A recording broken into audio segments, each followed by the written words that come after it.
మొన్నటి రోజున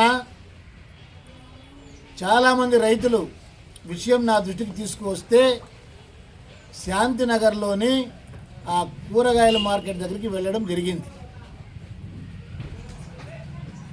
అదేం అర్ధరాత్రి కాడ కూడా వెళ్ళింది కాదు.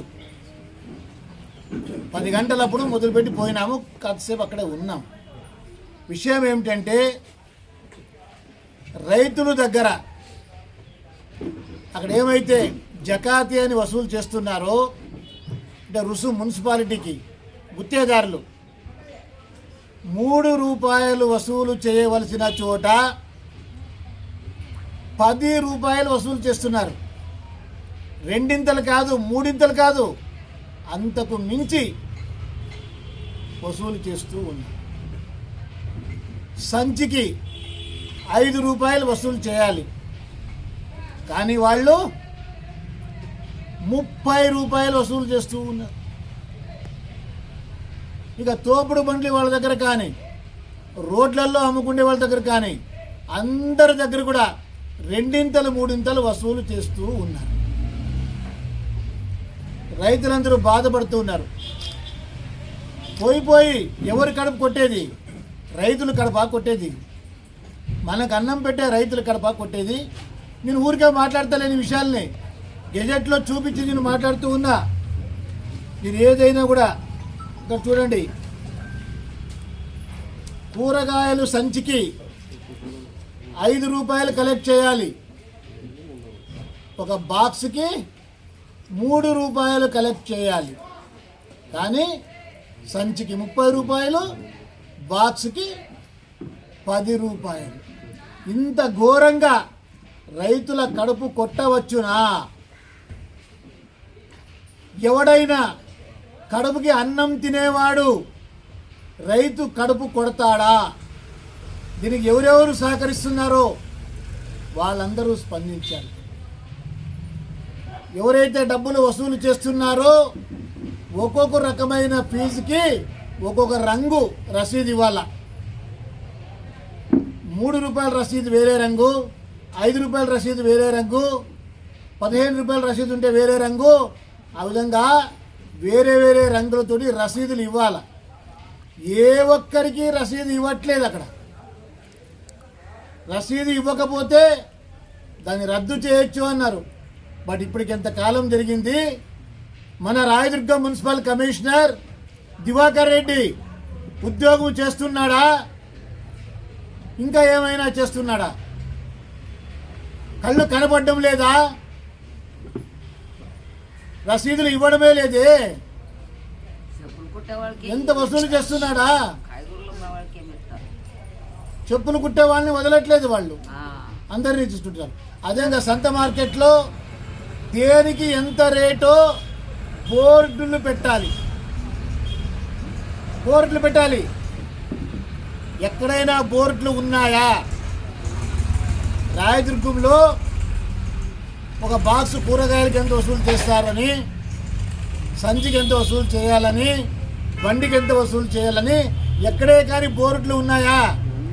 బోర్డులు పెడితే వాళ్ళకి తెలిసిపోతుంది. బాక్స్కి 3 రూపాయలని బోర్డు పెడితే 10 రూపాయలు ఎట్లా వసూలు చేసుకుంటాడు? 3 రూపాయలు రసీదు ఇస్తే వాడు 10 రూపాయలు ఎందుకు ఇస్తాడు? కాబట్టి వాళ్ళు చేసే తప్పుడు పనుల్ని, అక్రమ వసూలుని సమర్థించుకోవడానికి బోర్డులు లేకుండా, రసీదులు లేకుండా రైతులను ఏమార్చి డబ్బులు వసూలు చేస్తూ ఉన్నారు.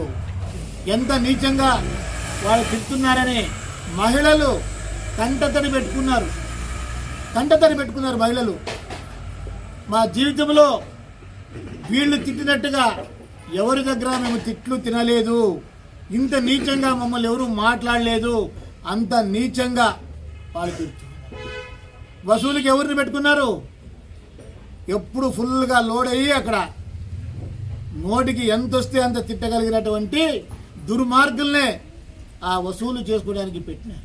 ఇవి మాట్లాడితే నాపైనే దౌర్జన్యానికి వస్తే పోలీసులకు ఫోన్ చేసింది నేను. సిఐ జయనాయక్ గారికి ఫోన్ చేసిన, ఆయన ఏదో చెప్పి తప్పించుకున్నాడు. సీఎం బందోబస్తులో ఉన్నానన్నాడు. తీరా వెరిఫై చేస్తే సీఎం బందోబస్తులో ఉన్నట్టుగా కూడా కనపడలే నాకు. ఆయన పట్టించుకోకపోతే డయల్ 100కి ఫోన్ చేసినా నాకు అక్కడి నుంచి మెసేజ్ కూడా వచ్చింది నా మొబైల్కి. డయల్ 100కి ఎవరైనా ఫోన్ చేస్తే వాళ్ళకి ఒక మెసేజ్ వస్తుంది.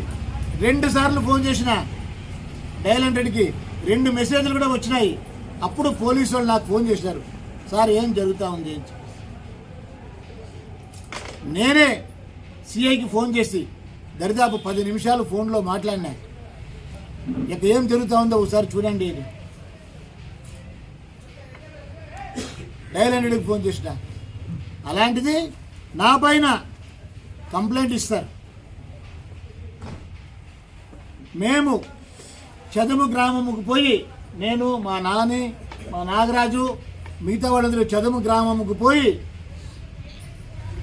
అక్కడ వాళ్ళ ఇంట్లో టిఫిన్ చేసుకొని పక్కనే ఉన్నటువంటి కొల్లాపురమ్మ దేవస్థానానికి వెళ్ళి అక్కడి నుంచి మేము వస్తే మా పైనే ఆరోపణలు చేస్తారు. వాళ్ళు తాగొచ్చి మా పైన. ఇంతటి నీచం ఎక్కడ చూడలేదు. ఇక చాలా విషయాలు జరుగుతున్నాయి రాయదుర్గంలో. అధికారులు పూర్తిగా జవసచ్చి ప్రవర్తిస్తున్నారు. చేతకాని తనంతో ఉన్నారు అధికారులు.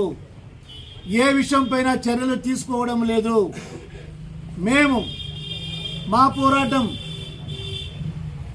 కూటమి ప్రభుత్వంపై కాదు, కూటమి నాయకులపై కాదు, అరాచకాలకు అవకాశం కల్పిస్తున్నటువంటి అధికారుల పైన. మేము జనతా వారధి అనే కార్యక్రమాన్ని భారతీయ జనతా పార్టీ రాష్ట్ర వ్యాప్తంగా కూడా చేస్తూ ఉన్నాం.